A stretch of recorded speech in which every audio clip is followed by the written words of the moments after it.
आइए प्यारे भक्तों, बाबा मोहन राम का एक भक्त होता है, कहता है कि बाबा आज मेरी घोर तपस्या है, आज आपको आना है। जैसे कि आप नरसी के भात में गए, उस हरनंदी के भात में गए, इस तरीका से आज मेरी परीक्षा घोर है, मेरे पे दुनिया हंसी उड़ाती है। आज आपको इस अखाड़े में आना है। किस तरीका से बाबा मोहन राम को बुलाता है, आइए।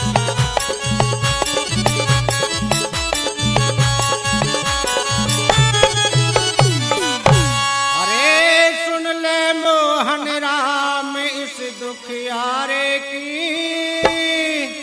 अरे फंसी हुई है जान भगत तुम्हारे की। अरे सुन ले मोहन राम इस दुखियारे की, फंसी हुई है जान भगत तुम्हारे की। अरे सुन ले मोहन राम इस दुखियारे की, फंसी हुई है जान भगत तुम्हारे की। अरे सुन ले मोहन राम इस दुखियारे की, फंसी हुई है जान भगत तुम्हारे की।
बेचारे की देखो बाबा